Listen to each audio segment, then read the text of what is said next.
Media TV, siku zote tunazidi kawaida.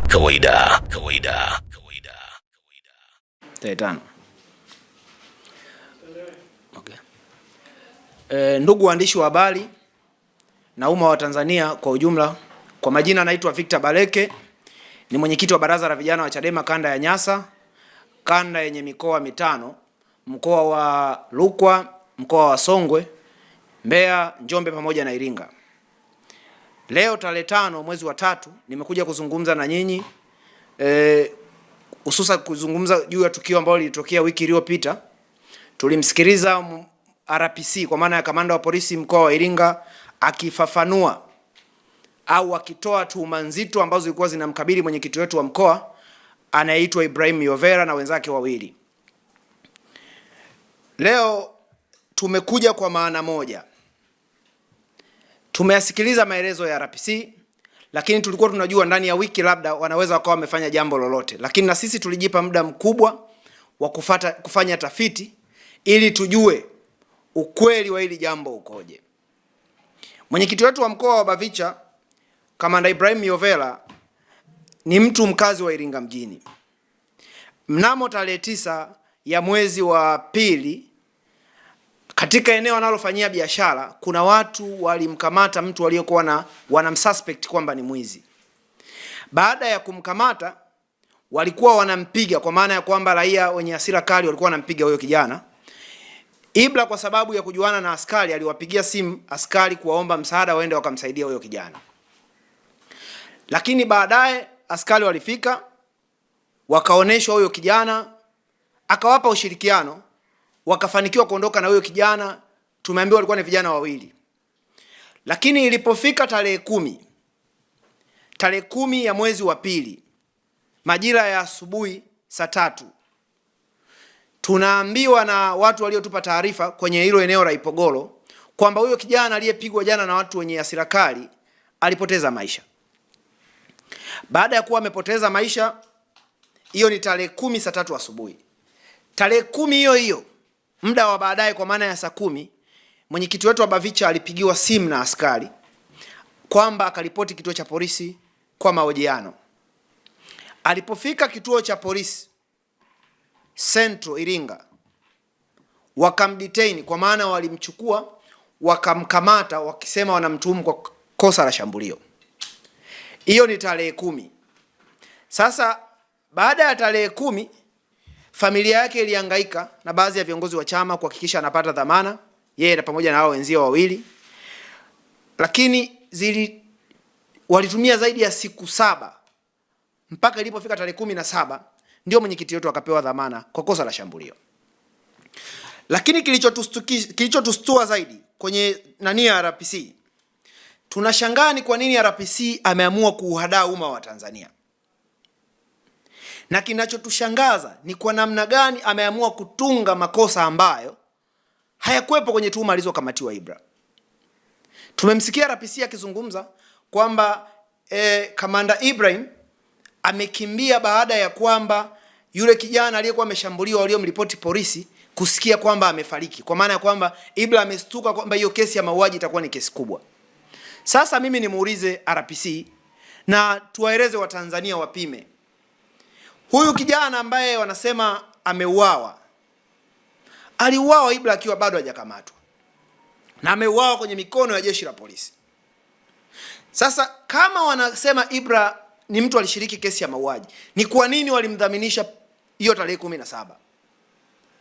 Kwa hiyo tunamtaka RPC atueleze ni kwa nini anataka kuwadaa umma, ni kwa nini anaongea uongo ambao kwa mujibu wa sheria za jeshi la polisi, kwa mujibu wa sheria za mwenendo wa makosa ya jinai, kama ni kosa la mauaji, sheria zetu zinasema mtu hawezi kupata dhamana. Ni kwa nini walimdhaminisha?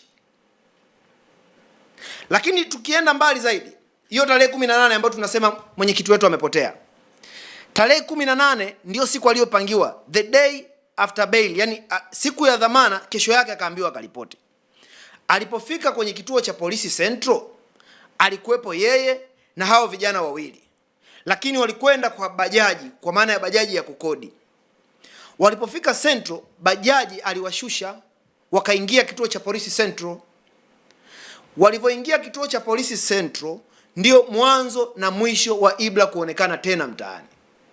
Sasa tunashangaa RPC anatoka hadharani anasema kwamba Ibra akwenda kuripoti kituo cha polisi Central. Tunataka tumuulize ni kwa nini anazungumza uongo, na kama amepotoshwa tunamlai kukosea sio jambo, arudi afuatilie viongozi wake waliompa hizo taarifa. Na kwa mnaofahamu kituo cha polisi Central Iringa kimezungukwa na watu.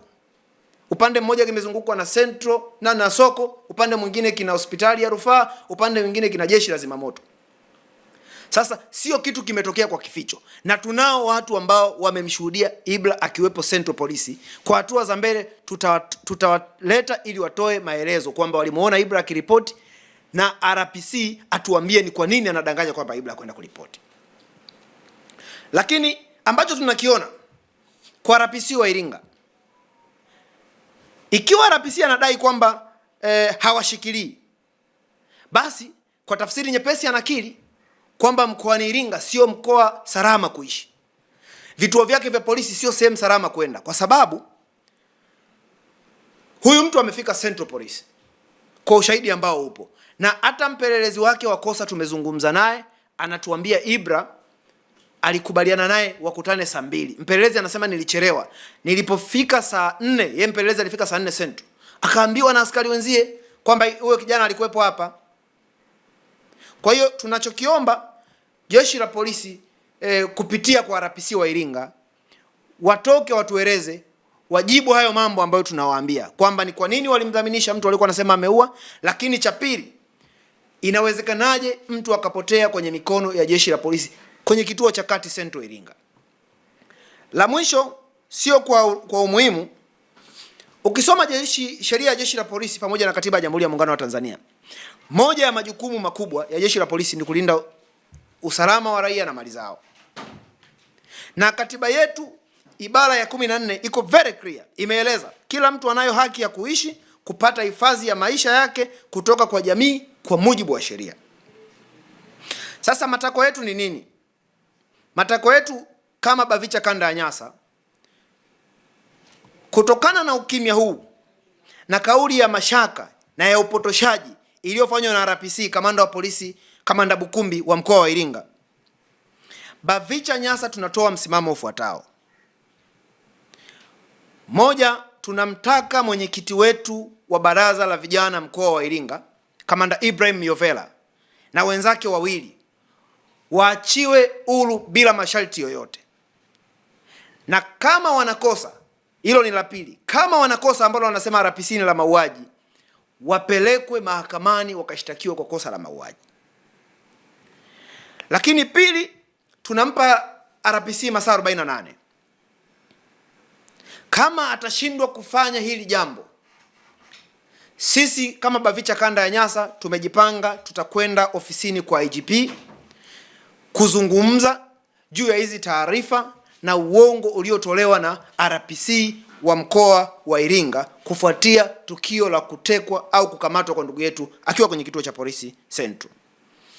Lakini kilichotutia shaka zaidi kwenye uadilifu wa RPC amekwenda mbali zaidi.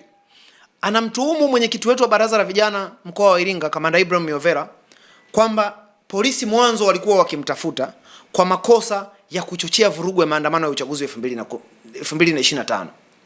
Lakini anasema Ibra alikuwa na mipango ya kuweka sumu kwenye vyanzo vya maji. Sasa ni tuhuma ambazo ni kubwa, tuhuma ambazo ni nzito.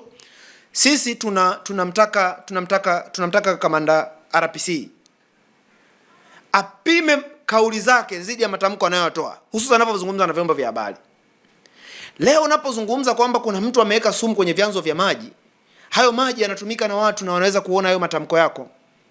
Sasa hiyo taharuki ya mji wa Iringa sijui ameipima kwa minajili ya kusimamia usalama na wa raia na mali zao kwamba inampa matokeo gani.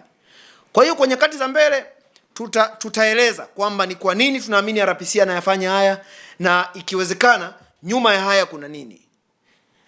Mwisho nitoe mwito kwa vijana wote wa kanda ya Nyasa na taifa kwa ujumla. Vijana wenzangu, lazima tujiulize haya mambo yataisha lini. Wewe kama umekaa nyumbani unacheka. Lazima ukumbuke kwamba kuna mama mzazi, mama wa huyu Ibra anasubiri nyumbani kwake agongewe mlango na mtoto wake, akipiga hodi labda atamuona. Anasubiri kuna muda labda simu yake itaita aone namba ya mtoto wake. Lakini wanajiuliza maswali haya kwamba mtoto wetu huko aliko amekula, afya yake ipoje, au ameuawa. Sasa ni mama ambaye anashinda kwenye korido za polisi akizunguka akitafuta hatima ya mwanae.